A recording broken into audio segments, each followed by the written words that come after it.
ne pourront te donner le salut. Alléluia. La seule chose qui donne le salut, c'est l'obéissance à la voix de l'Éternel.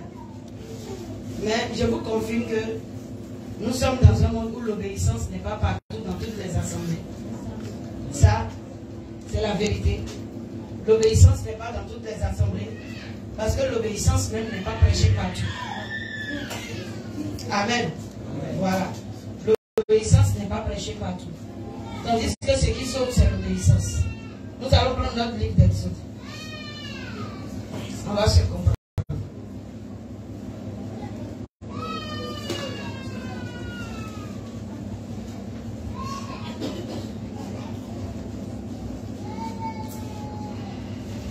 Nous sommes toujours à Exode 12, n'est-ce pas? Waouh! On a fait un siècle aussi, ce chapitre. C'est parce qu'il est bien condensé et riche. C'est intéressant. Nous allons au verset combien aujourd'hui? 29, je crois. N'est-ce pas? Ok. On va faire la lecture à partir du verset 29. Pour nous arrêter.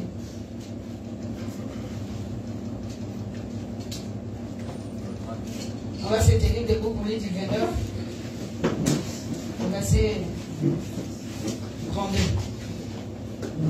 Lire du 29 au verset 32. Exode 12, à partir de son verset 29. Oui. Au milieu de la nuit, l'Éternel frappa tous les premiers-nés dans le pays d'Égypte. Wow. Depuis le premier-né de Pharaon assis sur son trône, jusqu'au premier-né du captif dans sa prison. Wow.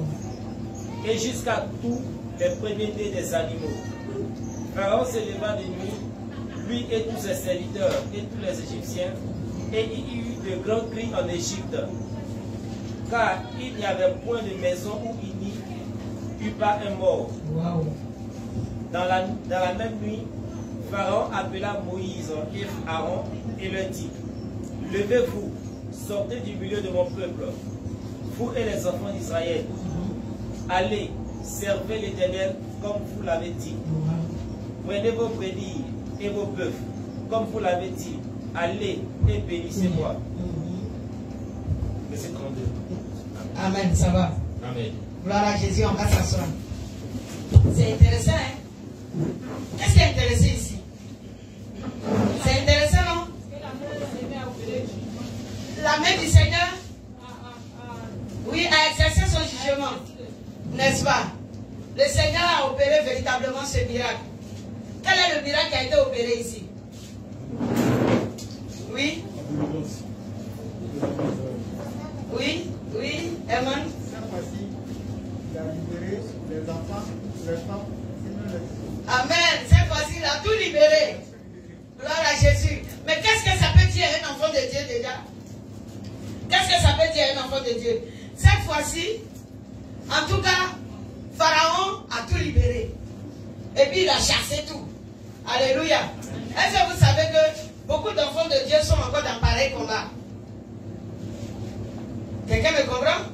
Beaucoup d'enfants de Dieu sont encore dans pareil combat. Et du coup, voilà ce livre d'Exode vient t'orienter. Mais quelle orientation toi tu vois ici concernant ce combat spirituel? Si tu t'y trouves, oui. Par l'obéissance. Sois béni. Que Dieu a agi. Oh, reçois ce que tu cherches à l'instant même. Amen. Amen. Hein? Par l'obéissance. Quelqu'un dit à son frère l'obéissance. Alléluia. Oh, j'ai dit voici toute la vie d'un enfant de Dieu. L'obéissance. Amen. Au lieu de chercher beaucoup de prophéties et de révélations, mon frère cherche l'obéissance. La Bible elle-même, elle est quoi? C'est un livre de révélation. Amen. Si tu veux une révélation, demande au Saint-Esprit de te révéler la parole. Si la parole de Dieu t'est révélée, tu vas obtenir ce que tu cherches. C'est le fait de ne pas avoir la révélation de la parole de Dieu qui nous met dans les complications et des combats inutiles. Tu es souvent en train de gêner dans de mission. Il n'aura pas d'accomplissement parce que tu n'as pas la révélation qui concerne le combat que tu as. Mais la révélation qui concerne le combat que tu as n'est pas forcément dans un jeûne et prière. La révélation est cachée dans la parole de Dieu. Vous savez ça? La révélation est cachée dans la parole de Dieu. Elle a dit l'obéissance. C'est quoi qui a poussé Pharaon véritablement à appeler Moïse pour dire c'est bon, partez. Quand il a dit sortez et puis bénissez-moi, il veut dire quoi par là? Donnez-moi la paix. Donnez-moi la paix. Ce n'est même pas pour dire imposez-moi les mains, votre Dieu n'a qu'à me faire du bien. Non. Vous-même, vous êtes là déjà, vous êtes mon malheur. Donc si vous quittez devant moi, j'aurai déjà ma paix. Parce que avant que votre discours ne s'élève, et que vous ne sentiez le désir d'aller adorer votre Dieu, il n'y avait pas de problème, vous étiez là. Alléluia. Oh, vous étiez là. Donc, quand tu sens le désir d'adorer ton Dieu, et que tu commences à rentrer dans l'obéissance par rapport à la parole de Dieu, aïe, l'ennemi même qui tracasse ta vie, là, saura comment te libérer. Waouh. Est-ce que quelqu'un me comprend? Amen. Si jusqu'à maintenant, les problèmes sont en train de persister, oh mais revoyons-nous. Ça c'est clair. Revoyons-nous. Examine-toi. Mais qu'est-ce qui ne va pas à mon niveau propre? Que chacun s'examine. Ici, le Seigneur a donné des recommandations à Israël. Si Israël n'avait pas suivi les recommandations du Seigneur, est-ce que Pharaon allait les libérer? Non. Est-ce que vous voyez un peu? C'est simple là. C'est simple. Israël a suivi les recommandations. On dit prenez l'agneau, rôtissez. S'il prenait l'agneau, qu'il faisait bouillir, est-ce que ce serait pareil? Non. Non? Voilà. Donc ils ont rôti. On dit faites le pain sans levain. S'ils ont dit non, moi j'ai un pain de socosé là, il est bien gonflé, il faut qu'ils mettent un peu de levure dans pour moi. Est-ce que ça va marcher? Non, ça ne va pas marcher. On dit oui, manger avec des herbes amères. Si ça veut dire que non, moi j'aime feuille de manioc. Peut-être il y avait les Yacouba en leur temps. Est-ce que ça allait aller? Non, ça n'allait pas aller. Amen. Donc l'important c'est quoi? Ce que Dieu désire, c'est de marcher dans ses recommandations. Il dit c'est moi qui vous ai appelé, ce n'est pas vous qui m'avez appelé. L'Éternel dit c'est moi qui vous ai appelé. Jean 15, 16. Il dit je vous ai appelé pour que vous fassiez quoi? Pour que vous portiez du fruit. Si vous devez porter du fruit, c'est le fruit de quoi vous allez porter? Le fruit de la parole, n'est-ce pas? Mais si tu n'as pas connu la parole, comment elle peut devenir une semence en toi jusqu'à ce que tu portes du fruit? Quand le Seigneur parle de porter du fruit, alors il te présente sa parole comme une graine qui doit entrer dans ton cœur. Gloire à Jésus. Mais tu n'as pas obtenu cette graine. Alors, qu'est-ce qui pénètre dans ton cœur et qu'est-ce qu'il va germer pour le Seigneur? Quelqu'un commence à me comprendre? Toute la parole se réalise. Et rien ne se réalise dans la vie d'un enfant de Dieu hors de la parole de Dieu. Je vous assure. Si tu n'es pas dans la position de la parole, ne cherche pas la réalisation de quelque chose provenant du Saint-Esprit. Pour que tu puisses avoir la réalisation de ce que tu cherches, alors marche dans l'obéissance de la parole. Amen. Et puis c'est très simple. Tu marches dans l'obéissance de la parole. Quand tu marches dans l'obéissance de la parole, le Seigneur lui-même se réalise. Alléluia. La Bible est en train de nous parler de Pharaon qui chasse les Israélites aujourd'hui. Pourtant, autrefois, il a résisté, même face à plusieurs plaies, n'est-ce pas? Amen, hein? Il a résisté, n'est-ce pas? Et le Seigneur a continué de dire à Israël de persévérer. Parce que Pharaon va vous laisser. C'est moi-même qui endurcis son cœur. Le Seigneur endurcissait son cœur pour faire quoi? Pour se glorifier, pour manifester sa grandeur. Pour montrer qu'il est le Dieu. Et que personne ne peut s'élever au-dessus de lui. Parce que quand il créait, personne n'était présent pour échanger avec lui et lui donner les ordres de comment créer. Alléluia. Donc, quel que soit l'orgueil d'un roi, quel que soit l'orgueil d'un démon, tout fléchit chez nous devant l'Éternel. Alléluia. Tout fléchit chez nous devant l'Éternel. Il dit dans la même nuit, Pharaon appela Moïse et Aaron. Parce qu'il a dit que quoi? Le Seigneur n'a même pas laissé une seule maison. Même le dernier pauvre qui était en prison, il est allé frapper là-bas. Et même leurs animaux ont été aussi frappés. D'ailleurs, le Seigneur ne s'est pas arrêté seulement aux hommes. Il a exercé le jugement sur tout le pays. À cause de qui? À cause de qui? Ça doit te parler. Ça doit te parler. Mon frère. Qu'est-ce qui fait que jusqu'à aujourd'hui, Dieu n'a pas encore exercé son jugement sur tes ennemis? Ouais. Non, moi je vais envoyer chaque personne à réfléchir pour lui-même. Qu'est-ce qui fait que jusqu'à aujourd'hui, Dieu n'a pas encore exercé son jugement sur tes ennemis? Pourquoi les promesses sont faites et que les promesses ne s'accomplissent pas? Est-ce qu'il n'y a pas des choses que tu retiens personnellement pour toi que d'accomplir ce que Dieu a dit? Voici le problème de l'homme. Au lieu d'accomplir ce que Dieu a dit, tu préfères dire à Dieu, réjouis-moi dans ce que moi je désire. On ne dit pas à Dieu de le rejoindre ou de nous rejoindre dans ce que nous désirons. Parce que tu ne sais même pas, tu ne connais pas ton avenir. Oui, tu ne connais pas ton avenir. Tu ne sais pas ce que l'Éternel a planifié, qu'il t'a créé. Laisse les dispositions de ton cœur et rentre dans la disposition du Saint-Esprit. Quelqu'un est en train de me comprendre?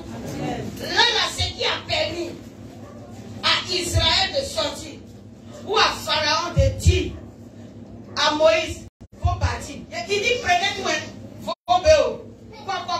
vous voulez quoi encore? Jésus a dit quoi? Vous allez dépouiller les Égyptiens. Il dit, vous voulez quoi encore pour partir? Quand il dit, l'Éternel fit trouver grâce aux yeux d'Israël. Quand il a dit, l'Éternel leur fait trouver grâce, c'est à cause du jugement qui s'est exercé. Sinon, ce n'est pas parce qu'ils avaient trop le plaisir de leur offrir quelque chose. Vous voulez quoi encore? La personne est en pleurs dans sa maison, son enfant est mort. Dès qu'il te voit rentrer, il a fait quoi? Non, il faut me donner vase d'or là. Donne-moi ça là. Il faut prendre ta partie. Parce que là, je ne veux pas qu'un deuxième enfant meure. Aïe! Vous voyez comment ça s'est passé? Est-ce que c'était trouble seulement? Leur cœur a fléchi chez nous. Amen. Leur cœur a fléchi chez nous. Et nous rendons gloire à Jésus.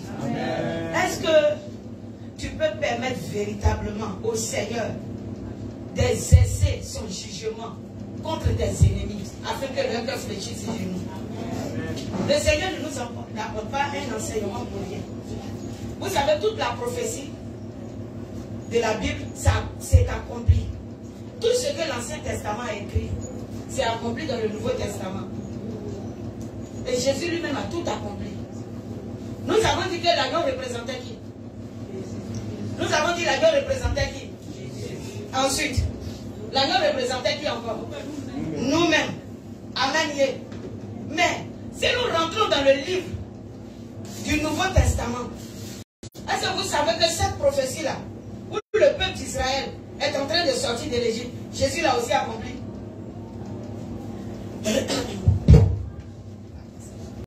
Est-ce que vous savez que Jésus l'a accompli? Qui le sait? Main levée. Lisanne, Jésus a accompli ça comment? Oui, il est ressuscité. Oui, il est ressuscité. C'est pas là-bas. Non, non, je sais les mains que je vais choisir. Jésus a accompli ça là. Comment? Adèle, Jésus a accompli ça comment? C'est ça. Non, c'est pas ça. Je sais qui j'ai choisi. Vous voyez, non? Vous êtes bloqué. Oui? Casso?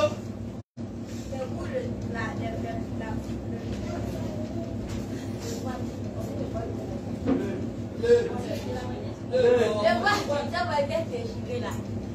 Non, c'est pas là-bas. Jésus a accompli ça comment? Ce n'est pas là-bas. Jésus a accompli cette scène-là. Il dit, lisez la scène. Jésus l'a accompli dans la parole.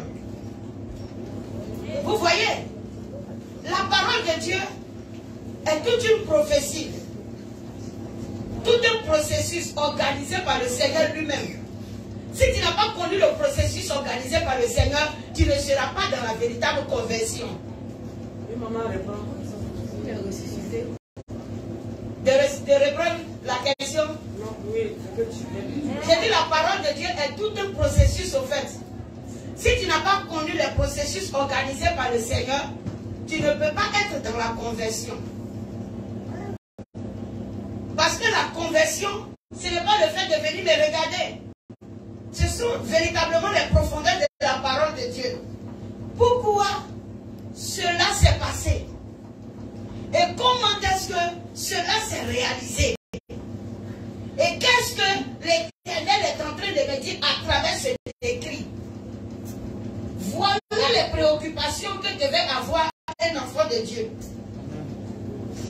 Jésus nous dit, un peuple sans révélation est quoi? Proverbe 29, 18. Faut lire, on va voir. Proverbe 29, 18 nous dit quoi? Proverbe 29, 18 nous dit quoi?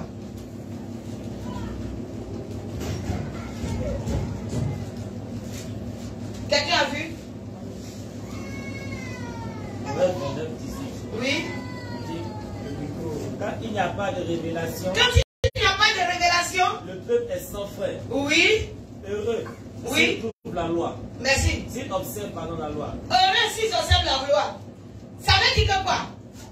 Pour pouvoir observer la loi, il faut avoir la révélation de la loi. Là, beaucoup d'hommes de Dieu lisent ça, et puis ils pensent que c'est le fait qu'on se rassemble, et puis on prend le micro, et puis on commence à dire, toi, oui, je vois, ta grand-mère en caleçon noir, et ton grand-père en pantalon rouge. C'est pas ça la révélation. Amen.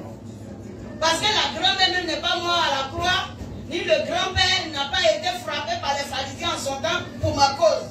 Gloire à Jésus. Amen.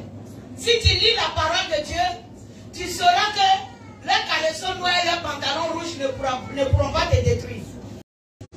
Mais quand tu n'as pas la révélation de comment le Seigneur a organisé les choses pour ta délivrance, tu vas toujours poursuivre cela.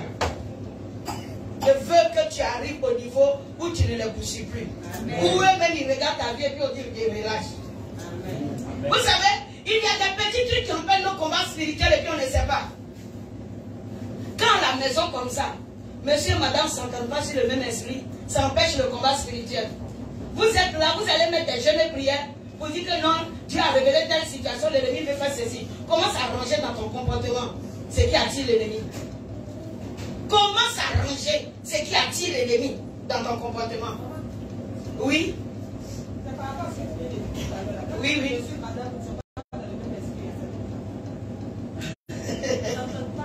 C'est la mésentente. Ils ne s'entendent pas. Vous allez faire, il va pousser un peu. Amen. Monsieur et madame ne sont pas connectés à l'Esprit de Dieu. Normalement, pour un foyer chrétien, monsieur et madame sont connectés à l'Esprit de Dieu. Amen. Mais si monsieur vient, avec, parce que bon, il est établi chef de famille, peut-être il vient avec les conseils que ses amis lui ont donnés dehors. Et puis c'est ce qu'il veut exercer à la maison. Il veut exercer ça à la maison. Ça ne va pas marcher. Pourtant, il faut que nous prenions la parole de Dieu pour exercer selon que nous sommes enfants de Dieu, la loi de notre Dieu. On n'a plus rien à voir avec la loi des amis. Est-ce que quelqu'un comprend? Ou bien si madame est partie causer avec ses camarades qui lui disent de n'importe quoi, et puis c'est ce qu'elle veut appliquer à la maison. Mais qu'est-ce que la parole de Dieu lui a dit? Amen. Voilà. Donc, il ne marche pas dans le même esprit. C'est très compliqué. Monsieur et madame doivent marcher dans le même esprit, avoir le même discernement. Si le Seigneur, par exemple, dans sa parole, a donné des attitudes qu'il faut respecter sur les vies conjugales, et que ou bien madame, se souvenant de sa débauche passée, avant qu'il n'était pas encore dans le Seigneur, veut toujours exercer cette débauche. Vous voulez demander à quoi à Dieu, assis sur ses lieux conjugales, pour que le Seigneur vous exauce. Avec des pratiques malsaines. Vous voulez exaucement avec pratiques malsaines. Parce que vous dites que quoi? Dieu ne regarde pas ce genre de choses. Mais c'est une erreur. C'est une erreur. Vous voyez un peu. Il y a ce que vous appelez plaisir autrefois. Mais il y a ce que Dieu vous donne de faire dans sa parole. Vous pensez que cette pratique-là n'est pas écrite dans la parole de Dieu? C'est parce que vous ne savez pas.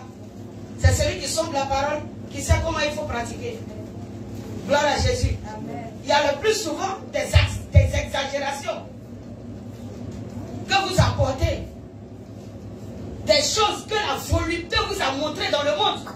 Que vous transportez dans le Seigneur. Lisez Isaïe 48 pour voir. Des choses qu'elle vous a montrées dans le monde. Ce que vous avez exercé dans les bars. Avec les filles prostituées. Vous voulez encore transférer ça dans votre foyer chrétien. Ah, pour détruire une sœur. Parenthèse. Ok. C'était pour parler un peu. Lorsque vos attitudes ne glorifient pas Dieu, comment est-ce que le combat va finir? Il y a toujours quelque chose qui retient Pharaon. Il ne partira pas, il ne vous laissera pas partir. Quelqu'un m'a compris? Il y a quelque chose qui retient Pharaon. Ici, il faut suivre les recommandations du Seigneur pour ne pas que quelque chose retienne Pharaon dans ta vie. Dans vos finances, Pharaon est retenu. Dans la croissance des enfants, Pharaon est retenu. Dans leur intelligence, Pharaon est retenu. Est-ce que vous voyez un peu? Dans l'avancement, au niveau du foyer, Pharaon est retenu. S'il vous plaît. S'il vous plaît. Il faut que Pharaon soit fatigué de vous. Si Pharaon est orgueilleux, tu es orgueilleux. Vous n'avez pas vu l'orgueil de Pharaon? Ça l'envoyait à chercher à résister à Dieu. Mais si tu te comportes de la même manière, si tu te comportes de la même manière dans ton orgueil, moi j'ai décidé, ouais, c'est ce que moi je dois faire. Et puis chacun est sur sa position. Madame décide, elle a bras de fer. Monsieur décide, c'est bras de fer. Les enfants décident, ils sont bras de fer. Et tu vas trouver même que des enfants qui insultent leurs parents. Il faut me laisser. Maman, tu m'emmènes hors. Si un enfant réussit à dire, maman, tu m'emmènes, c'est que maman a pu dire un jour à papa, tu m'emmènes. Est-ce que vous comprenez? Ça, c'est le cœur pharaonique. C'est le cœur pharaonique. Il faut apprendre à se soumettre à Dieu. Alléluia. Et comme se soumettre à Dieu n'est pas monter au ciel et puis se mettre à genoux devant le trône, mais savoir vivre avec son prochain autour de soi. Alors apprends à te soumettre à Dieu. Ça peut aller? Apprenons à nous soumettre à Dieu. Je disais, cet exode s'est passé avec Jésus. Quelqu'un me comprend? Vous n'avez pas encore dit comment la chose s'est réalisée. Nous avons dit que l'agneau était Christ. Et que l'agneau aussi représentait chacun de nous. Et de cette même manière, où Israël est sorti de l'Égypte, vous n'avez pas su que Jésus lui aussi est sorti de l'Égypte? Est-ce que Jésus n'est pas sorti de l'Égypte? Alors, soyez en esprit, enfants de Dieu. De l'amour à la vie. De l'amour à la vie? Non, c'est pas la même. Jésus est sorti de l'Égypte. Amen. Il a quitté ses parents. Oui, il a quitté ses parents. Et puis il est parti dans le désert. Non, c'est pas là encore. Oui. Lorsqu'il était bébé, Lorsqu'il était bébé, Hérode devait le tuer. et que Hérode devait le tuer, le Seigneur a dit à Joseph, fuis en Égypte avec le petit enfant. Quand le Seigneur disait à Joseph, fuis en Égypte avec le petit enfant, ça encore correspond chose. Oui, ça correspond encore, si je peux le dire, à une autre révélation. Amen. Oui, qui a été donnée, encore dans l'Ancien Testament, à une personne. Qu'est-ce qui a fait que Jésus pouvait se retrouver en Égypte? Qu'est-ce qui a fait que Jésus pouvait se retrouver en Égypte? on devait le tuer, c'est pour que la prophétie s'accomplisse. Tout ce que Jésus a fait, c'est par rapport à la prophétie. Jésus est venu pour véritablement accomplir tout ce que les prophètes ont déclaré de la part du Saint-Esprit. Et puis toi, tu ne cherches pas à accomplir ce que la prophétie dit de ta vie. Oui. Moi, il y a un verset qui dit, oui. J'ai appelé mon fils hors de l'Égypte. J'ai appelé mon fils hors d'Égypte. Matthieu 2,15. N'est-ce pas? Il dit, j'ai appelé mon fils hors d'Égypte. Là, Israël était en train de se sortir. Israël s'est dit, Dieu a dit quoi à Pharaon? Mon premier-né. Il dit, tu as touché mon fils, mon premier-né. Moi aussi, je vais toucher ton premier-né. Est-ce que vous voyez un peu? Tu as touché mon premier-né, je vais toucher ton premier-né. Donc tu dois laisser mon enfant sortir de l'Égypte. Parce qu'il avait dit quoi à Abraham? Ta postérité allait faire quoi? Allait séjourner dans un pays étranger. Ta postérité va séjourner dans un pays étranger. Puis après quoi? Je vais les faire sortir. Pour les envoyer dans le pays que j'ai promis. Le Seigneur avait déjà fait la promesse. Donc, Jésus, pour nous montrer, c'est pourquoi, si tu veux marcher dans la vie chrétienne, je te dis toujours que tu t'habilles. Regarde-toi dans le miroir. Si Jésus était à ma place, est-ce qu'il est bien habillé? Amen. Si tu veux poser une action, même si tu es sur le lit avec ta femme ou bien ton mari, dis cette position. Si Jésus était là, c'est ça, il allait faire. Oui. Tu es identifié à Christ, non? C'est l'Esprit de Dieu qui est en toi, non? Voilà. Donc tu dois toujours te poser la question, si tel truc là, Jésus peut faire ça comme ça aussi. C'est tout. Si à chaque fois que tu es face à un acte que tu dois poser, tu te reflètes à Jésus-Christ de Nazareth, tu vas voir que Pharaon va fuir ta vie. Il faut se référer toujours à Jésus. Même quand je suis à la cuisine, je suis en train de préparer.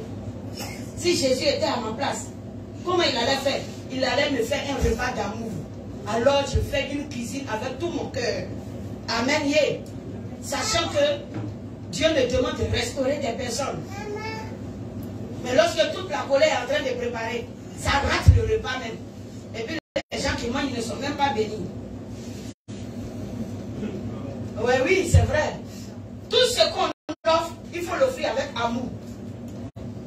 Est-ce que je suis en train de le faire avec amour? Est-ce que je le fais avec amour? Le Seigneur dit tout ce que vous faites, faites-le de bon cœur.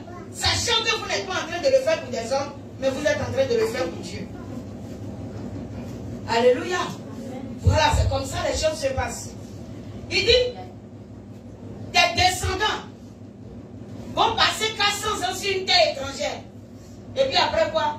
Je vais les appeler de là. Et le Seigneur, pour marcher dans l'accomplissement de cette parole, Jésus a fait quoi? Il a été dit à Joseph, fuis en Égypte avec le petit enfant, parce qu'Hérode voulait le tuer. Mais qui a permis à Israël de se rassembler en Égypte? C'est à partir de qui Israël s'est rassemblé en Égypte? À cause de Joseph. Qu'est-ce qu'on voulait faire à Joseph? On voulait le tuer. Aïe. Non, c'est clair. On voulait le tuer. C'est tout. C'est pourquoi il a été vendu aux Égyptiens. Voilà, c'est pareil. On voulait tuer aussi Jésus. Alléluia. C'est à partir de Joseph, Israël s'est constitué là-bas.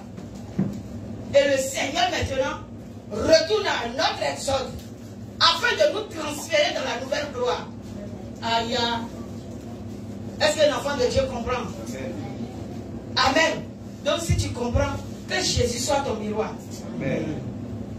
Si Jésus est ton miroir, tu ne vas pas courir de prophète en prophète. Tu vas rester tranquille et puis tu vas chercher la parole de Dieu. Que Jésus soit ton miroir. Il n'y a rien que le Seigneur laisse en arrière de sa parole sans pouvoir l'accomplir. Rien, absolument rien. Il n'y a rien que Dieu laisse de sa parole. La promesse qu'il a faite à Abraham, toutes ces promesses-là se sont accomplies en Jésus-Christ de Nazareth. Tout ce que les prophètes ont prophétisé dans l'Ancien Testament qui concernait le Seigneur, toutes ces choses se sont accomplies en Jésus-Christ de Nazareth. Il n'y a pas une prophétie que Jésus a laissée en arrière. Aucune prophétie n'a été laissée en arrière. Est-ce que quelqu'un connaît une prophétie de l'Ancien Testament qui n'a pas été accomplie dans le Nouveau? Les enfants de Dieu. Un peuple qui n'a pas de révélation est un peuple sans frein. Et l'homme de Dieu qui a parlé continue pour dire heureux s'ils observent la loi. Voilà. Donc la révélation dont il s'agit, c'est la révélation de la parole. Vous comprenez, non?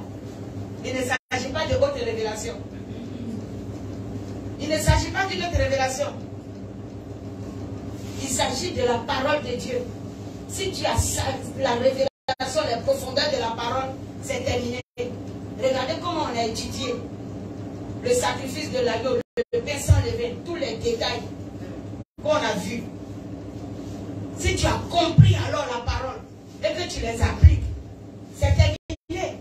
Si le sang de Jésus est mis sur le linteau de la porte, quand le Seigneur est reparti pour faire l'alliance avec Abraham, le Seigneur a dit quoi à Abraham? Quelle est l'alliance que tu as faite avec Abraham? La circoncision. Amen. Quand tu regardes la circoncision, et puis le sacrifice qui a été fait en Égypte, donne-moi où est la comparaison?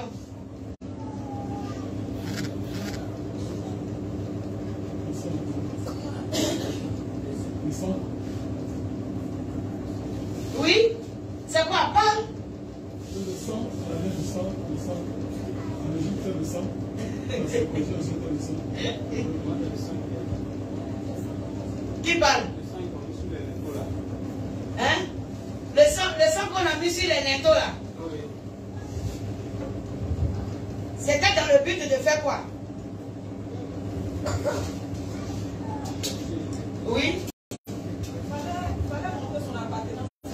Il fallait montrer son appartenance à Dieu. Visible, n'est-ce pas? Voilà. Oui, des hommes. Des mâles du moins. Merci. Tous ceux qui étaient en ce temps-là n'avaient pas la circoncision, à part la famille d'Abraham. À part la famille d'Abraham, à part tous ceux qui appartenaient à Dieu. Le Seigneur voulait quoi? À partir de là, le Seigneur voulait une marque d'identification. En Égypte, il a voulu une marque d'identification. Pour ne pas que quoi? L'esprit de destruction pénètre la maison d'un Israélite. Où est ta marque d'identification? Si toi et le monde, vous vous ressemblez. Si vous vous ressemblez en arrogance. Si vous vous ressemblez en parole. Si vous vous ressemblez en comportement. Si vous vous ressemblez en attitude. Si vous vous ressemblez dans la manière de vivre. Si vous vous ressemblez dans les habillements. Je ne sais pas citer encore. Si vous vous ressemblez dans ces choses, où est ton identité? Où est l'identité? Ce qu'ils font, tu fais. Où est ton identité? Qu'est-ce qui montre dès la première vue ton apparence spirituelle? Il faut ça d'abord. Parce que ce que le cœur épouse se manifeste sur le corps. Quelqu'un comprend, non? Ce que le cœur épouse se manifeste sur le corps. Et ce que le cœur refuse d'épouser se voit à l'œil nu. Ce que le cœur refuse d'épouser se voit à l'œil nu. Amen. Et la personne qui n'arrive pas à épouser la circoncision selon Dieu, la Bible déclare qu'il est un animal. Je ne t'insulte pas. Oui. La parole de Dieu dit, ceux qui n'ont pas la capacité de s'identifier sont encore des animaux. Gloire à Jésus. On continue la lecture, frère. Oui, dans Exode. Dieu dit, j'ai appelé mon fils. J'ai appelé mon fils hors d'Égypte. Et là, c'est son fils Israël qui est en train de sortir de l'Égypte. Verset 33, nous continuons. Les Égyptiens pressaient le peuple. Les Égyptiens pressaient le peuple. Et avaient hâte de le renvoyer du pays. Ah! Car ils disaient. C'est-à-dire ce n'est même plus le peuple qui était pressé de sortir. Égyptien lui-même là. Il dit partez vite. Pardonnez. Journée ça là, il ne faut pas que ça va vous trouver ici encore. Et même, peut-être qu'ils ont aidé d'autres à arranger vite leur bagage. Amen. Oui. Pardonnez, allez-y, allez-y, allez-y. Allez-y. Il n'y a pas qui te reste. Toi-même, depuis là, tes parents sont en train de faire dire que tu n'as pas fini ou bien. Arrangez vos bagages, vous allez sortir. Amen. On les a chassés, on dit allez-y. Terminé. Gloire à Jésus. Oui. Il fallait que Pharaon te chasse. Si Pharaon t'a pas encore chassé, c'est qu'il se sent à l'aise avec toi. Comment Pharaon peut se sentir à l'aise avec un Israélite? C'est pas normal. Dis à quelqu'un à côté de toi, ça c'est pas normal. Ah! Le sang de l'agneau est mis sur le linteau de la porte ou pas? Si Pharaon se sent à l'aise, c'est que tu n'as pas mis le sang de l'agneau sur le linteau de la porte. Gloire à Jésus. Sinon, si le sang est mis, Pharaon va comprendre le malheur qui va frapper sa maison à cause de ta présence. Donc lui-même, il te dira, il faut quitter mon pays. Je n'ai plus besoin de toi, je ne veux pas tes biens. Il dit, prenez vos bœufs, vos moutons, tout ce qui vous appartient, allez-y avec. C'est-à-dire qu'il ne faudra même pas qu'un petit agneau qui vous appartient reste chez moi ici. Ah, et puis à cause de ça, on va me dire, non, tu es revenu encore en arrière pour chercher quelque chose. Prends en même temps. Pharaon était sous le choc en tout cas. Faut prendre, tu vas partir.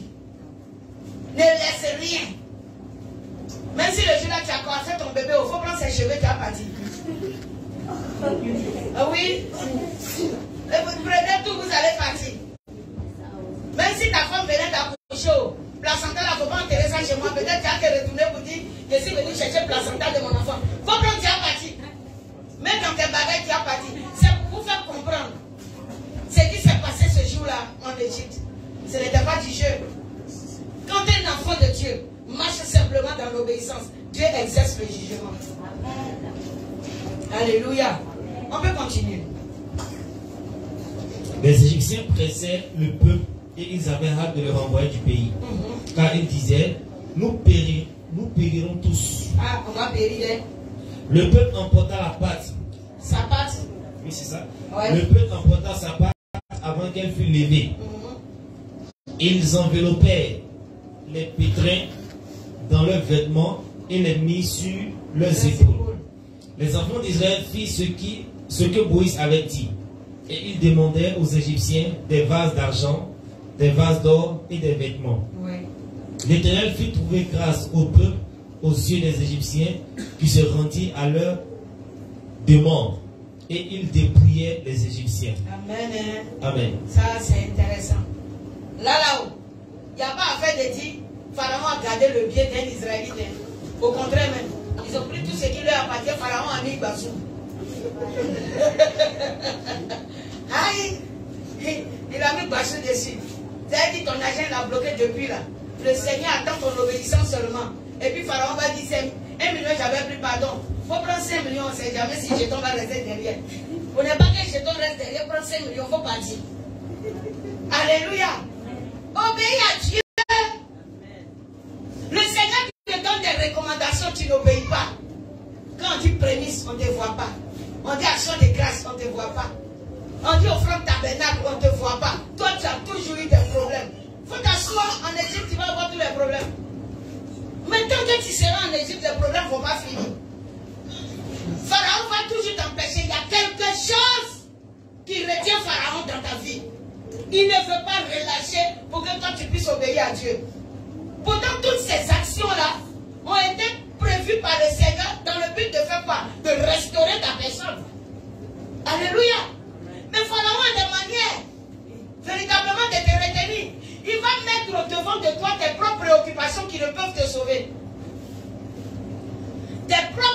occupations ne pourront te sauver. Mais toi, on est en train de parler des prémices. Mais tu ne sais pas que tout le salaire s'en va. Et le terrain que tu as payé, la maison que tu as entamée. Et l'enfant qui est à l'école. Et la grand-maman qui est malade au village. Qui va mourir dans 2 mois. Il faut la soigner un peu, en savoir que tu as dépensé un peu quand même. Et le grand-père qui attrape déjà bois. Bientôt son bois va se casser. Mais il ne faut pas que les villageois vont gâter ton nom. Il faut aller payer le nouveau bois d'abord. Là, 2 mois après, s'il est mort, vous jetez. Ouais. Je suis en train de vous parler des choses inutiles. Tu vas aller accomplir tout ça là d'abord. Quand tu as fini de les accomplir, tu vas dire non, prémisse du Seigneur là. Ça là. Le Seigneur dit quoi même? Quand on doit à Dieu là, on fait comment? Oui, quand on doit à Dieu, on paye avec 5%. C'est maintenant que tu veux nous retourner dans la loi, non? On dit d'obéir, tu cherches la loi. Va marcher dans l'obéissance. C'est quel sûr? C'est mon micro qui parle. Quand je suis ici, je parle. Amen. L'obéissance vaut mieux. Amen. Vous savez ça? Mais quand ça vient là, on oublie. Ça veut dire la parole de Dieu devient une récitation comme ce qu'on a appris à l'école là. Oui. Afrique, mon Afrique. On récite ça quoi? On récite ça comme Afrique, mon Afrique. Et puis on voit si on connaît ça par cœur. Il ne suffit pas d'étudier la parole de Dieu de cette manière. L'étude de la parole de Dieu, c'est son application. Alléluia. Appliquer la chose. C'est ça. Marcher dans la parole. Frère, nous pouvons continuer. Je crois que quelqu'un, en entendant ces choses-là, prend déjà dans son cœur la résolution d'être libéré de Pharaon. Ça peut aller? Libérez-vous de Pharaon. Sinon, ça ne marche pas, ça ne marchera pas. Il n'y a qu'une seule manière pour que ça marche pour un enfant de Dieu. L'obéissance. Nous partons au verset 37, n'est-ce pas, frère? Verset 37. Ouais. Les enfants d'Israël partirent de Ramsès pour Sukkot, au nombre d'environ 600 000 hommes de pied, Oui. sans les enfants. Là, on n'a pas pris. Ils sont beaucoup. Là, c'est les moyens. Une 600 000 hommes de pied, sans même compter les enfants. Amen. Ouais. Une multitude de gens de toute espèce montaient avec eux. Ils avaient aussi des troupeaux considérables de brebis et de bœufs. Vous voyez, non? Une multitude de gens montaient avec eux. Qui sont ces personnes-là? Qui sont ces personnes-là? Des Égyptiens, non? On n'a pas compté leur nom. N'est-ce pas? C'est des étrangers. Une multitude, ils étaient beaucoup. Et ils avaient aussi des biens. Qu'est-ce qui les a poussés à suivre les Israélites? Qu'est-ce qui les a poussés à suivre les Israélites? À cause du miracle que Dieu a opéré. Ils ont vu qu'Israël avait le véritable Dieu. Eux aussi en Égypte avaient le Dieu. Est-ce que le Dieu des Égyptiens n'a pas voulu s'égaler au Dieu des Israélites? N'est-ce pas? Mais ils ont vu que leur Dieu a fait quoi? Leur Dieu a fléchi genoux. Voilà. Donc comment tu fais pour que celui qui vit avec toi là, dans la cour commune, puisse se convertir? Quand toi-même chrétien, tu te lèves matin, puis c'est toi qui fais parler avec lui. Il n'a qu'à te suivre à l'église.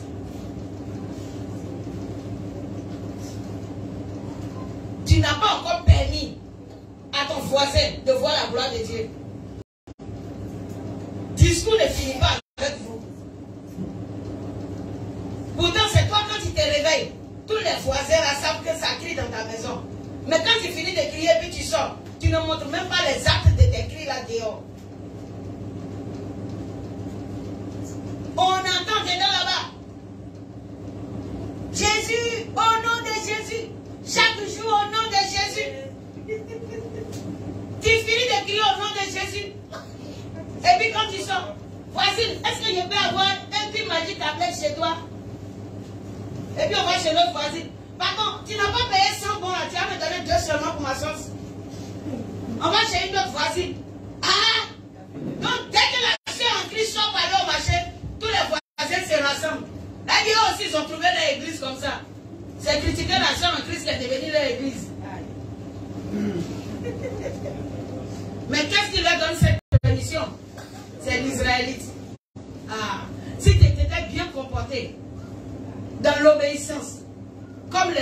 Israël se sont comportés en Égypte. Il y a longtemps, ils ont ramassé un matin leur clic et clac et puis t'ont suivi. Mais oui, mais tu viens, depuis 20 ans, tu es chrétien, quand tu viens, tu es assis sur une chaise et puis à côté de toi, deuxième chaise est vide, ça ne te dit rien. Les gens meurent dans le monde, ça ne te dit rien, ça ne te préoccupe pas. Tu es sur combat spirituel jusqu'à combat finit pas. Tu veux que lui fasse quoi? Ton combat spirituel qui finit pas là. Donc, il te regarde et puis il dit, c'est dans ça là, moi, elle est venue me mettre. Quand lui il te regarde, il est désolé. Il dit, moi, de te suivre dans ça là. Toi, tu cries, et voici, tu souffles là. Et puis tu cries là même là, ton Dieu, on ne voit pas clair ou bien. Pardonnez. Que notre vie ne soit pas une vie de blasphème. Amen. Oui. Dis à quelqu'un que ta vie ne soit pas une vie de blasphème. Que quelqu'un prenne la résolution pour dire, Seigneur, cette année-là, c'est fini. Mes ennemis vont confesser que tu es le véritable Dieu. Est-ce que tu veux ça? Non, si tu veux ça, tu commences par t'examiner. Fais le scanner de ta personne. Et vois la maladie spirituelle qui est dans ta vie. Quand tu es spirituellement malade, tu ne peux pas évangéliser qui que ce soit. Parce que l'évangélisation, ce n'est pas seulement ce que tu dis de ta bouche, mais c'est ce que tu vis. C'est ça l'évangélisation. Qu'est-ce que tu vis? C'est ça. Quelle est la vie que tu mènes pour que quelqu'un en te regardant soit évangélisé? Voici la chose importante. Dès que quand tu atterris à quelque part net, malheur frappe tout le monde. Ils n'ont qu'à te suivre comment? Ah, on va te suivre comment? Et puis quand on veut parler, c'est toi qui prends la Bible. On voit la Bible là de ta main, on ne sait pas ce que la Bible là te fait. Il y en a même là-haut. Quand ils savent qu'ils ne peuvent rien faire dans la vie là, ils les voient matin, midi, soir, Bible est dans leur main parce qu'ils ne veulent rien faire. On n'a rien dit. Au lieu de dire, il y a quoi, c'est ne pas travailler. On dit, le Seigneur dit ici, évangélisme, on ne connaît jamais le ministère là, bon, on ne voit pas son vrai bonheur. Il n'est pas fini, à un pharaon, les liens de famille ont bloqué tout sur moi. Donc vous dites non, le Seigneur dit, s'il n'est pas évangélisé, là, il ne va pas me bénir. Tu t'en vas évangéliser jusqu'à 6 mois, tu reviens, il bénit pas toujours. Il faut le voir encore. Et tu es sûr que c'est à cause d'évangélisation qu'il n'est pas béni. Et toi-même, tu as fini de t'évangéliser. Il y a des gens là, l'évangile n'est même pas encore entré en eux. Pense qu'elle allait dire à quelqu'un, mon frère, je t'invite à l'église, c'est tout. Il faut l'inviter dans ton avancement. Laisse-le te regarder et examiner que non, on peut partir à l'église. Oui, laisse-le te regarder. Le plus souvent, on ne parle pas beaucoup. On laisse. Moi, quand les gens viennent ici, là, ils ne parlent pas beaucoup. Je laisse. Même si tu es sorcier, il faut tourner. Il faut chercher à m'attaquer. C'est là que tu vas comprendre. Regarde. Il y a des personnes là, ils ont certains dieux là. Moi, il y a tout c'est comme nos dieux. Non, j'ai le véritable. Ce n'est pas certains dieux. Je n'ai qu'un seul. Alléluia. Et le seul là me suffit. C'est pourquoi quand je m'en vais me coucher, je dors tranquille. Aïe, si tu veux, sois le plus gros vautour, faut te transformer. Tu ne vas pas rentrer dans mon périmètre. Aïe, j'ai mes défenseurs dans le secret. Ils sont invisibles. Mais si tu les cherches, tu vas les rencontrer. Aïe, je suis tranquille. Quand je m'en vais pour dormir, je dors tranquille. Je ne dors pas avec le souci de savoir si un sorcier va venir m'attaquer ou pas. Est-ce que moi je suis en Égypte pour qu'un enfant de Pharaon se dresse devant ma porte? Il va m'attaquer pourquoi? Je ne suis pas sous la servitude. Il y a quelqu'un qui tombe la servitude. Alléluia. Ah. C'est le Seigneur qui parle le soir. Hein. Quand je vais me coucher, je dors bien. Alléluia. Ok. Je dors à l'aise. Si je m'inquiète ou bien je suis préoccupé, c'est de voir si je n'ai pas trop sommeil pour dire merci à mon Dieu. C'est tout. La seule pensée, chaque jour, en me réveillant, en me couchant, en travaillant, c'est de savoir si je n'ai pas encore loupé un temps d'adoration pour le Seigneur. C'est tout, je n'ai pas affaire à quelqu'un d'autre. Je vis le royaume. Le royaume là, on n'attend pas quand trompette va finir de sonner. Toi, mais tu sais quand ça va sonner trompette là. Trompette là, mais tu ne sais pas c'est quoi. Tu attends sa sonnette pour voir qui est resté. D'accord? C'est son jour là que tu cherches. C'est le jour là que tu vas commencer à t'appliquer l'envie. Ça, ce serait tard. Applique-toi maintenant. Trompette, on a commencé à parler de lui là. Ton arrière-grand-père n'était pas Dieu. Ton arrière-grand-père n'était pas Dieu. Mais c'est que tu dois savoir, ils sont morts. Ils sont morts, ils sont où? Donc il faut t'arranger. Il faut t'arranger. Quelqu'un m'a entendu? Dis à ton frère, il faut t'arranger. Amen. Il faut t'arranger. Que ta vie soit une vie d'évangélisation. Que ton comportement soit un comportement qui évangélise. Identifie-toi à Christ. S'il y a lieu de supporter à quelque part une personne, supporte la personne. Amen. S'il y a lieu de prier pour quelqu'un, prie pour la personne. Ce que l'Esprit de Dieu va te recommander de faire, fais-le. Marche chaque jour dans l'obéissance. La vie d'obéissance nous sauve. Gloire à Jésus. La vie d'obéissance nous sauve.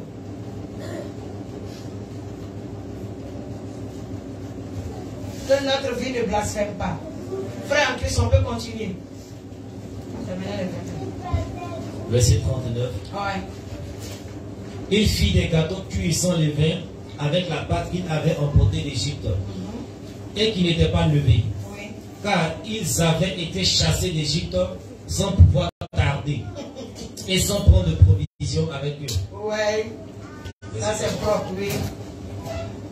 Le séjour des enfants d'Israël en Égypte fut de 430 ans. Waouh! En train de servir. Ça, c'était pas du jeu. Et après tous ces 430 ans, le Seigneur vient t'accorder la grâce de sortie. Il vient t'accorder grâce de sortie et puis maintenant tu ne vas pas obéir. Toutes les années, sous le joug des liens de famille, là, vous n'êtes pas rassasiés de ça. Vous venez encore dans le Seigneur et puis vous voulez vous asseoir avec joug là. C'est comme quelqu'un a bagage sur la tête et puis voiture garde, il faut monter. Et puis il s'assoit dans la voiture, la bagage est sur sa tête. C'est comme ça d'autres sont dans la vie chrétienne. Non, il s'assoit dans la voiture, tu as fagot sur ta tête, bâché à garer. Madame, tu es fatigué, il faut monter. Non, il dépose fagot là d'abord. Ça veut dire qu'il a la capacité de déposer. Il dépose d'abord, quand il s'assoit derrière la bâchette, il reprend fagot et puis il la prend. Et puis bâché en train de rouler. Il a fagot sur lui. Hein? Non, tu es fort, tu aimes jouer. Patate. Ça, c'est propre. Que Jésus nous aide. Continuons. Il ne faut pas te décharger. Attends, j'ai ajouté d'autres fagots. Hein? Allons-y. Verset 49. Ouais. Et au bout de 430 ans, le jour même, toutes les armées de l'Éternel sorties du pays d'Égypte. Wow. Cette nuit sera célébrée en l'honneur de l'Éternel parce qu'il les fit sortir du pays d'Égypte. Cette nuit sera célébrée en l'honneur de l'Éternel par tous les enfants d'Israël et par leurs descendants. Amen. Là, le Seigneur est en train de te dire quoi? Cette nuit sera célébrée. Est-ce qu'aujourd'hui, vous êtes des descendants d'Israël? Est-ce que vous êtes la postérité d'Abraham? Est-ce que vous êtes des fils d'adoption? Vous faites partie véritablement de la famille. Donc comment est-ce que tu fais ça? Comment est-ce que tu fais ça? Parce que si véritablement chaque jour, ce jour-là est fêté véritablement par toi, des Égyptiens vont te suivre. Est-ce que les Égyptiens n'ont pas suivi les Israélites? Mais oui, c'est que les Égyptiens vont te suivre. Mais On dirait que c'est vous qui suivez les Égyptiens. Ah! Vous suivez les Égyptiens souvent. Tu vois un enfant de Dieu sort ici. Il vit avec un enfant qui s'appelle Amidou. Ah! Rachel est là jusqu'à après on voit Rachel accouche. On dit l'enfant s'appelle comment? Ses parents disent qu'il s'appelle Amidou. Tiens, tu te vois ça? Et la petite fille elle s'appelle comment? Elle s'appelle Maïmouna. Viens voir. Quelle est cette histoire? Faut peut-être la Moussa de venir s'appeler Moïse. Ah! Permets à un Moussa de s'appeler Moïse. Amen. Permets à un choix lui au moins de s'appeler Ézéchiel. Permets à un Ali de s'appeler Élie. Est-ce que c'est pas mieux? Une Mariam s'appelant Ketira. Oui, permets à une Mariam de s'appeler Ketira. Mais maintenant te voici qui déménage. Et puis là-bas, là, tu n'as même pas le temps de venir au culte parce qu'eux ils sont en carême. Oh! Yako! Prière du soir là, je ne peux pas être là. Comme ils sont en carême là, ils vont descendre à 18h30, donc ils vont faire baka. Oh! Oh! Quel malheur! Ils sont partis s'asseoir en Égypte. Ils ont aimé Pharaon. Oui. C'est moi dans mon zèle de commencement là. Ouais. Lui a dit à une soeur comme ça. Il a dit, toi aussi, comment tu peux quitter la lumière pour venir dans les ténèbres? Nous les quitter dans les ténèbres et puis revenir à la lumière. Quand tu te retournes là-bas, toi aussi. Toi aussi. Comment cela a pu arriver? Et la soeur est demeurée jusqu'à. Ouais, je connais. Elle est demeurée jusqu'à maintenant. Et c'est quoi qui fait demeurer? Au lieu qu'elle dépouille l'Égypte, l'Égypte l'a dépouillée. Vous laissez l'Égypte vous dépouiller. Hein? Quand après 10 ans de conversion, tu te retrouves encore à quelque part sans mariage. Après 10 ans de conversion, tu te retrouves dans la vie d'un homme dans sa maison sans mariage. J'ai croisé une seule jour qui est venue pour dire de prier pour elle. Que son mari veut enfant. Ça fait combien d'années vous vivez ensemble? Bon, ça fait 5 ans, on vit ensemble. Ça fait combien de temps tu es converti? Bon, ça fait maintenant 10 ans, hein, je suis converti. J'ai dit, mais ma soeur, quand toi-même tes années de conversion dépassent, tes années de concubinage, là, ça ne te dérange pas. Dans ça, là, de m'associer encore avec toi pour prier. Il faut aller lui dire de te marier. Si tu te maries, et prie, et puis tu vas faire enfant. Non, je n'ai pas prié pour elle. J'ai mal fait. Non, il faut qu'on dise la vérité à certaines personnes. Il dit que s'il a fait enfant pour lui, c'est là qu'il va me marier. J'ai dit, il est Dieu. Est-ce qu'il est Dieu? Ça veut dire, toi-même analyse si tu es aimé. Quelqu'un qui t'aime, tu veux enfant d'abord avant de te marier, ça ne te dit rien. Ça ne te dit rien. C'est pas ta personne il veut. Non, c'est pas ta personne qui l'intéresse. Il est dérangé dans son caresseur, il veut satisfaire un désir. Et puis il a choisi la chair qui peut l'aider. Tel qu'Adam l'avait fait. Il est dérangé, mais c'est la vérité. Les gens sont dérangés dans leur caresseur. Comme ils n'ont pas l'argent pour dire je vais vivre la prostitution. Il y a des hommes qui sont comme ça. Ils cherchent à se marier parce qu'ils se disent quoi? Si j'ai une seule femme là, au moins même si je n'ai pas l'argent, je vais satisfaire là-bas. Sinon, à part ça là, quand il a son argent, il va de femme en femme. Il va de femme en femme. Il jette les regards dans l'église. Et puis il voit, bon, c'est quoi qui va m'aider? Bon, cette femme-là, ça m'arrange un peu. D'accord. Je vais dire que je ne veux pas grand mariage. Je vais dire que je ne veux pas grand mariage. Là, il calcule, précipitation. Parce qu'on veut se marier. Si tu ne sais pas faire, eux-mêmes, ils ont fait acte de mariage avant de venir se marier. Ils se marient après acte de mariage. Ah, celui qui a les oreilles a compris ce que j'ai dit. Il y en a qui se marient avant acte de mariage. Ils ont fini de se marier et puis ils viennent nous dire qu'ils veulent se marier.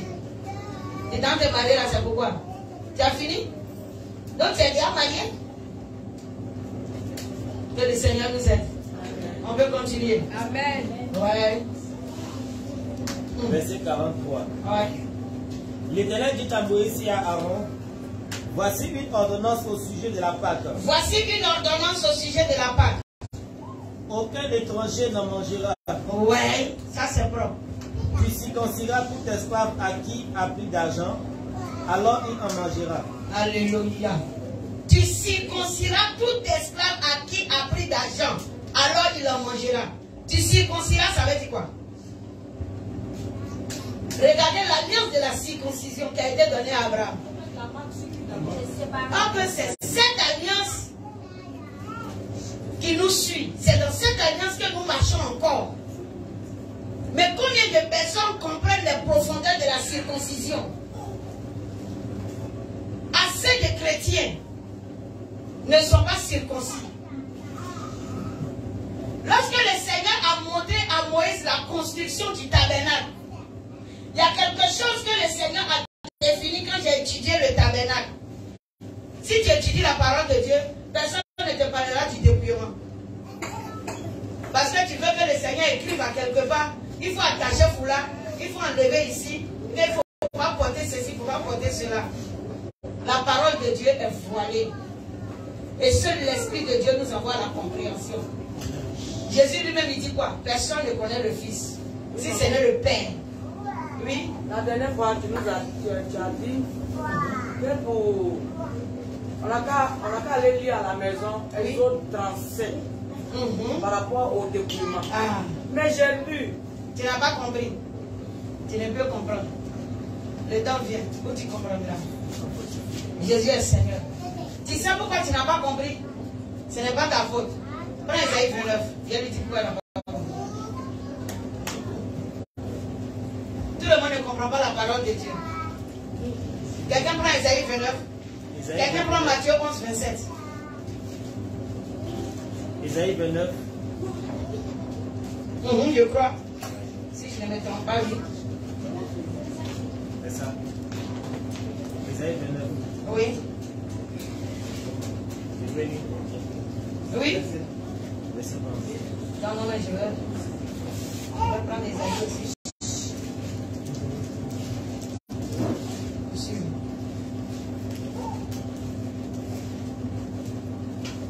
Oui.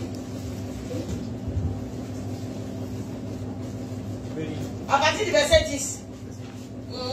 Isaïe 29, verset 10. Oui. Car l'Éternel a répandu sur vous un esprit d'assoupissement. Il a fermé vos yeux, les prophètes.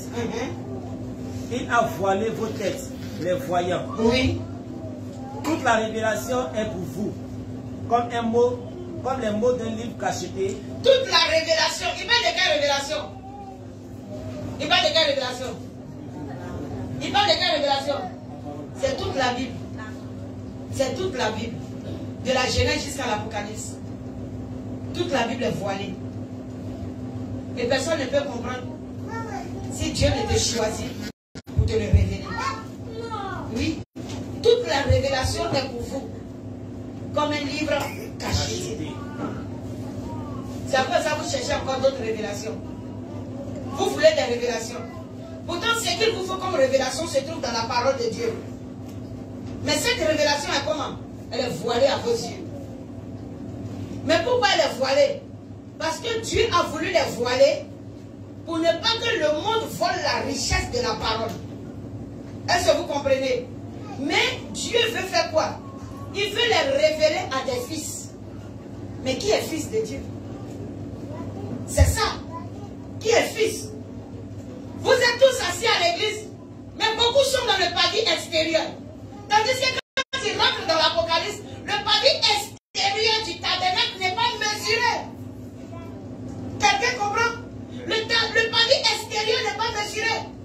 Et lorsque même tu montes à Isaïe 37, le Seigneur montre à Ézéchiel, le Seigneur montre la révélation à Ézéchiel, et puis il dit que les souverains sacrificateurs rentrent dans le pavis, dans le lieu très saint, pour pouvoir ressortir, les vêtements qu'il a portés sont laissés à quelque part dans le lieu saint, pour ne pas qu'ils sortent avec les vêtements du sacerdoce dans le pavis. Est-ce que vous comprenez les profondeurs de Dieu? Quand on ne comprend pas les profondeurs de Dieu, c'est pas facile.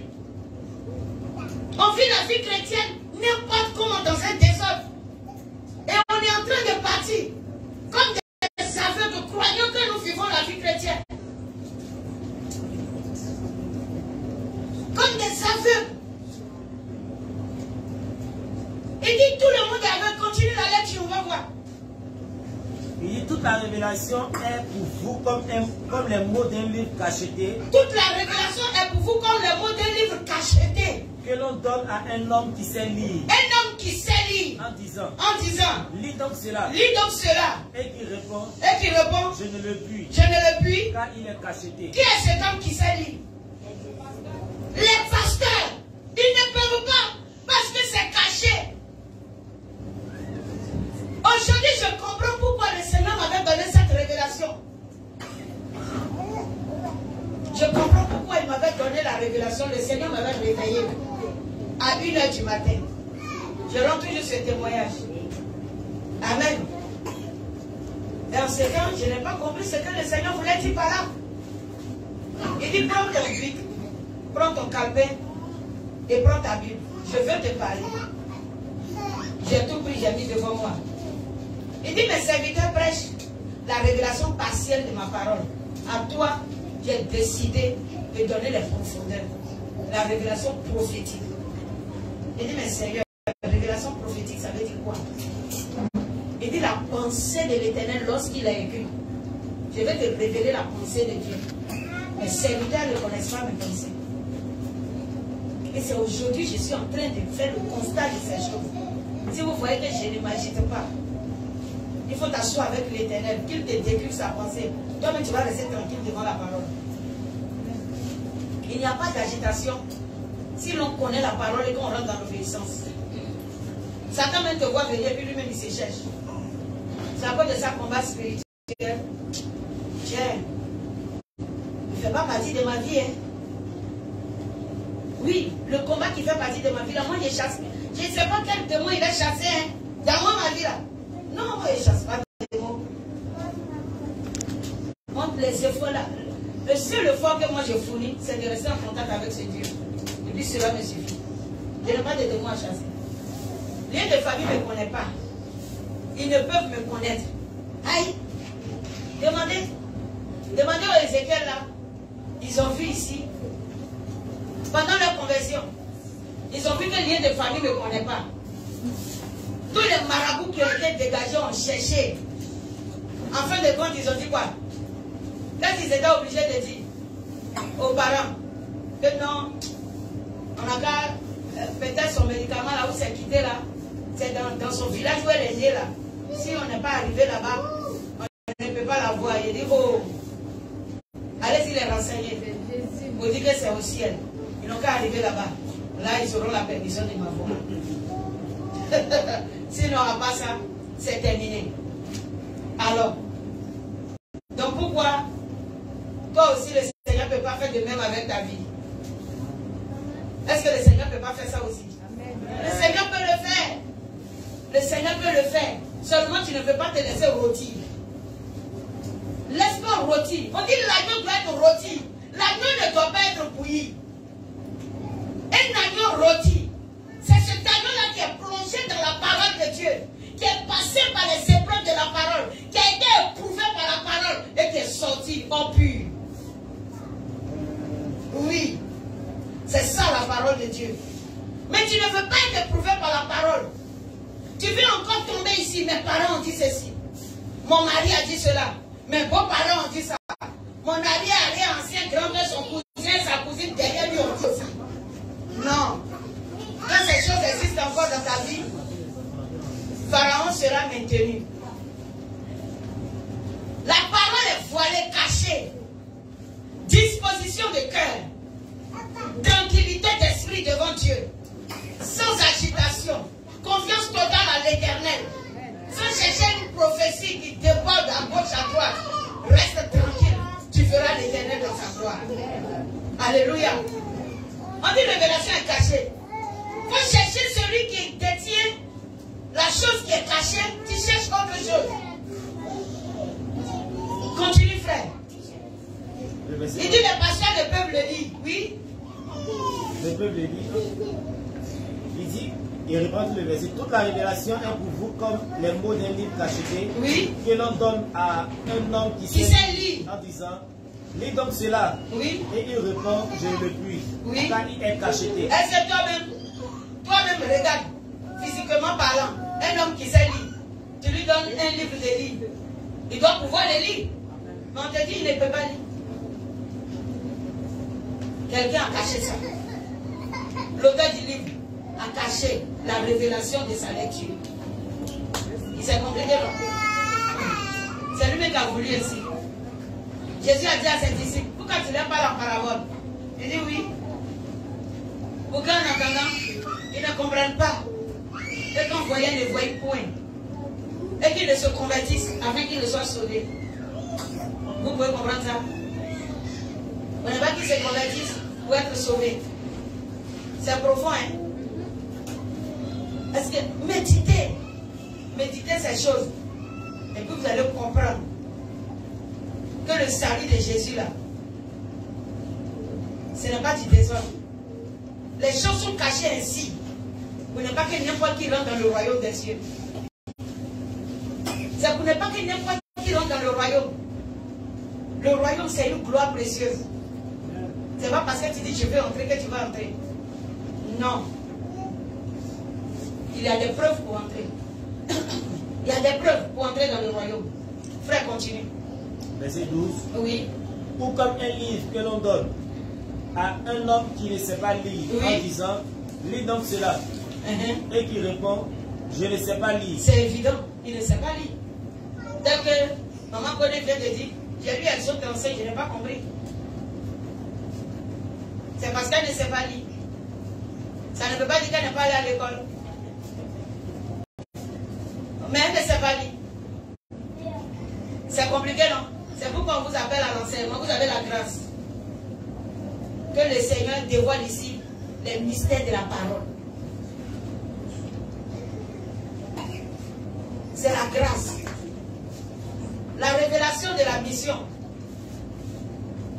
n'a pas été inventée par moi. Le Seigneur m'a réveillé encore. Et puis il m'a dit, prends ton cahier et ta Bible. Je vais te parler. Le cahier est encore là. Chaque fois qu'il me réveille pour me parler, je note. Et puis ça est là comme témoignage. Et puis j'écris et puis je note tout. Et il a dit, je t'enseigne ces choses afin que tu puisses enseigner mes serviteurs que j'ai appelés. C'est-à-dire qu'il plaît à Dieu de choisir une personne et de lui remettre la révélation. Afin que des personnes qui se disposent reçoivent de la part de l'Éternel à travers le canal la révélation qui est donnée de la parole. Il n'est pas obligé de donner à vous tous. Et quand il veut que tu aies la révélation, alors il regarde ta manière de le rechercher. Parce que le Seigneur ne donne pas l'eau à quelqu'un qui n'a pas soif. C'est une personne qui a soif qui considère ce qu'on lui donne. La parole de Dieu, c'est l'eau de la vie. Si tu n'as pas soif de cette eau, il y a plusieurs sources. Lorsque tu rentres dans la parole de Dieu, dans ce temps, il ne peut pas tellement un message des appelés que c'est rempli dans ta tête. Amen. Lorsque tu es en contact avec la parole de Dieu, les révélations sont fortes quand même. Le Seigneur me révèle que dans le corps de Christ, il y a plusieurs sources. Les sources sont quoi? C'est-à-dire trop de prédications et de doctrines. Et chacun apporte sa parole. Mais la saine doctrine, combien de personnes l'ont? La saine doctrine, combien de personnes l'ont? Plusieurs églises n'ont pas la saine doctrine. Oui. C'est pourquoi, en Apocalypse 17, cette femme est ivre du sang des saints et des serviteurs de Dieu. Quand elle est ivre de leur sang, ça veut dire que quoi? Qu'est-ce qu'elle a fait? Elle les a tués comment? C'est pas physiquement, c'est spirituellement. Parce qu'elle leur a transmis quoi? Elle a érodé la parole pour leur donner. Elle a érodé la parole. C'est pourquoi Jésus dit conducteur aveugle. Des conducteurs aveugles qui coulent le moucheron et qui avalent le chameau. Quelqu'un veut comprendre cette révélation? Ça veut dire quoi? Serviteur aveugle qui coulait le moucheron et qui avalait le chameau. La mauvaise prédication, les mauvaises révélations, les mauvaises interprétations et tous ces fidèles rassemblés au devant de sont des moucherons. Ça veut dire que quoi? il ne peut pas hériter le royaume. Ces mauvais messages ne les feront pas hériter le royaume. Ils périront, eux et leurs conducteurs. C'est pourquoi, si ton œil droit est pour toi une occasion de chute, coupe-le et jette-le. Il ne parle pas de l'œil physique. Il parle de ton conducteur, le pasteur qui n'a pas la connaissance pour t'enseigner. C'est ça l'œil droit qui est pour toi une occasion de chute. Alors coupe-le et jette-le. Parce qu'il est mieux de se séparer d'une amitié comme ça que d'aller entièrement dans le feu avec cette connaissance. Attention, beaucoup coulent le moucheron. Est-ce que vous comprenez? La parole de Dieu est compliquée. Très compliquée. Ouais.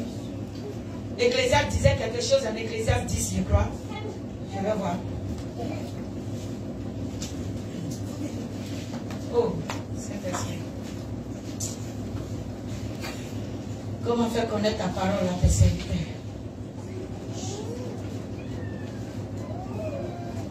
Tu as dit quoi, Ecclésiaste? 10. Oui. Bien. Ecclésiaste 10. Non, il y a dit Ecclésiaste là où. Tellement. C'est après la chose. Après le proverbe, non?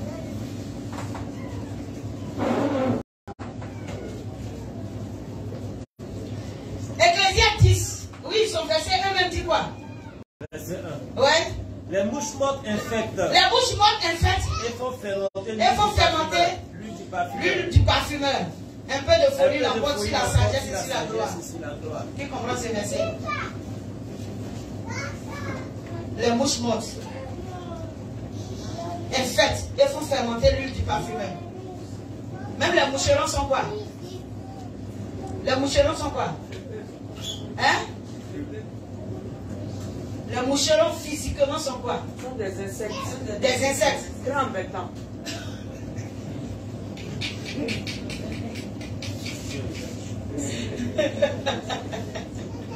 Les mouches sont qui? Ils sont aussi sanguinaires.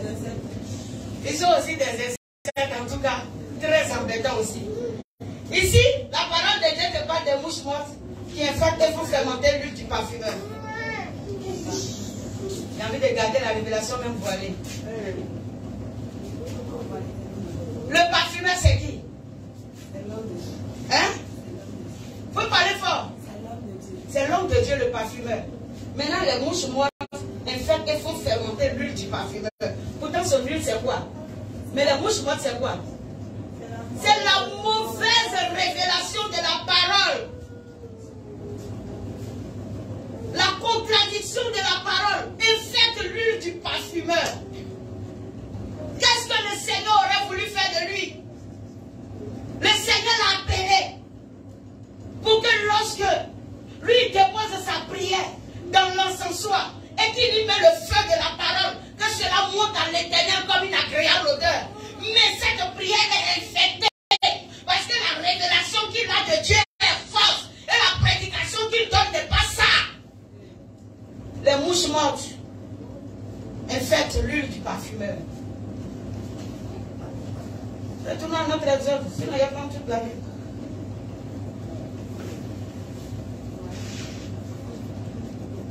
Faute de connaissance, mon peuple périt. Osée 4:6. C'est ça. Le Seigneur a voilé sa parole. Matthieu 11, 27, il nous dit quoi? En Matthieu 11, 27, il nous dit quoi? En Matthieu 11, 27, le Seigneur nous dit quoi? Matthieu 11, verset. Oui. Il dit: toutes choses m'ont été données par mon Père. Oui. Et personne ne connaît le Fils, si ce n'est le Père. Oui. Personne non plus ne connaît le Père, si ce n'est le Fils. Oui. Et celui à qui le Fils veut le révéler. C'est tout. Tu ne le connais pas. Personne ne le connaît. Si ce n'est le Fils. Ou ne connaît le Fils si ce n'est le Père. Et celui maintenant à qui le Fils veut le révéler. Donc s'il n'était pas révélé, tu ne peux le connaître. Pourtant le Fils s'est dit, c'est la parole. Si la parole n'est pas révélée à tes yeux, tu ne peux le connaître. Mais si tu cherchais le lion de Judas, qui a vaincu et qui a brisé les sceaux, tu pourrais recevoir la révélation. Il ne t'intéresse pas le lion de Judas. Parce que tu as encore du plaisir avec Pharaon. C'est pas facile, hein? C'est pas facile. La Bible nous dit, Jésus parle, il enseigne les choses, comment on l'appelle-t-on? Le peuple. La foule, il les rassemble, il leur donne à manger, et puis il leur parle en parabole. Vous n'avez pas lu ça dans la Bible? N'est-ce pas? C'est tout. Parce qu'il faut que les prophéties s'accomplissent. Esaïe a prophétisé. Ils vont entendre, ils ne vont pas entendre. Ils vont voir, ils ne vont pas voir. Pour que les prophéties s'accomplissent. Il n'y a rien que Jésus a laissé en arrière. Donc si tu lis la parole de Dieu, que tu comprends que les choses sont voilées, tu vas laisser le monde un peu pour mieux le chercher. Vous êtes trop agités aujourd'hui, enfants de Dieu. C'est votre agitation qui fait que la reine de Babylone continue de construire dans l'église. Elle construit dans l'église seulement parce qu'elle connaît vos pensées. Elle construit dans l'église parce qu'elle connaît vos préoccupations. Votre préoccupation n'est pas l'éternel. Votre préoccupation est encore basée sur les choses de ce monde. C'est que tu vas laisser. Même si Dieu te donne 200 ans de vie, maison que tu as construit là, tu vas laisser. Ça sera roulé un matin et jeté. Si tu as au moins ça l'idée que je suis en train d'investir à quelque part, où un matin le Seigneur va jeter, il est mieux que je construise dans le royaume. Tu ne comprends pas? Est-ce qu'il n'est pas mieux de construire en haut que de s'atteler à chercher les choses de la terre? Je ne l'ai pas dit, je ne l'ai pas réalisé. Je parle à des hommes sages. Je parle à des hommes sages. Amen. Quand le Seigneur finit de parler à la foule, il se révèle à ses disciples. Et même quand il faisait sa prière sacerdotale, sa prière pour monter au ciel, il dit, Seigneur, je te rends gloire de ce que tu as caché ces choses aux sages et que tu les as révélées aux enfants. Et te rends gloire parce que tu l'as caché. Lisez combien de fois dans la parole, le Seigneur insistait que la parole de Dieu est cachée. Que les révélations sont cachées. Parce que quoi? La parole de Dieu, c'est de l'or. C'est de l'or pur. Épuré 7 fois au creuset. Voilà ce que Proverbe a dit. Il est de l'or pur. Proverbe 12, si je ne me trompe pas. Il dit la parole est de l'or pur. Si quelqu'un peut me trouver ce passage.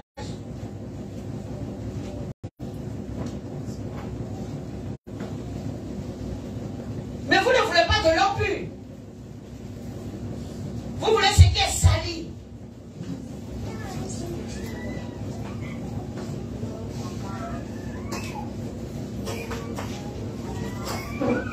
Le Seigneur, tu peux me trouver ce passage-là? Somme 12, merci. Ok, autant pour moi.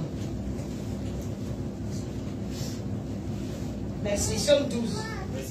Verset 6. Dis-moi ça, il dit quoi?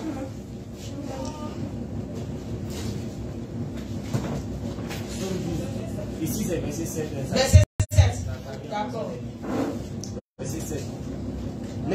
Les paroles de l'Éternel sont des paroles pures. Les paroles de l'Éternel sont des paroles pures. Un argent éprouvé sur la terre au creuset. En bon. Et 7 fois épuré. Et 7 fois épuré. Vous voyez un peu. Pourtant, une matière comme ça, un trésor comme ça, est-ce que ça se trouve facilement? Demandez à ceux qui creusent là. Demandez si ça se trouve facilement. Il dit, regarde ce que c'est que la parole de Dieu. Donc quand la Bible te dit, voilà comment est la parole, ça veut dire que quoi? Pour chercher n'est pas du jeu. Ce n'est pas dans ta distraction là que tu vas trouver la révélation. Tu n'as pas fini avec ton caractère. Et puis tu veux rencontrer Dieu dans sa révélation. C'est compliqué. Tu n'es pas prêt pour accepter une personne chez toi pour qu'il t'insulte 2 fois à la maison que tu lui dis Jésus est Seigneur, il n'a qu'à dormir. Non, tu n'es pas prêt pour ça. Ça veut dire que tu as manqué de respect une fois net, tu l'as mis dehors, n'est-ce pas? Mais ce serait difficile que tu trouves l'or. Parce que pour trouver l'or, il y a des choses qu'on supporte aussi. Il y a des choses qu'on supporte pour rencontrer l'or. On ne rencontre pas l'or dans la distraction. Tu n'as pas la faute de dire non à un garçon 2 fois. S'il a mis 10 000 francs devant toi, tu es tombé en bas de son pantalon. Non, tu ne peux pas être éprouvé par l'or. Tu ne peux pas trouver l'or. Parce que là, ce qui est sorti de son pantalon est déjà pu, est déjà souillé et non plus. Donc quand tu accumules les souillures pareils sur toi, tu ne peux pas trouver l'or. Pour rencontrer l'or, il faut se débarrasser. Il faut être circoncis. L'enseignement de la circoncision est profond. Pour trouver l'or, sois circoncis. Dans tous les domaines, sois circoncis. Quand tu es circoncis dans tous les domaines, il est difficile que l'ennemi te trouve sur le chemin. Alléluia. Je vais m'arrêter là. L'heure passe. Que Dieu nous bénisse. Que ce que tu as compris demeure en toi. Pour que Jésus soit glorifié. Est-ce qu'on peut acclamer le Seigneur?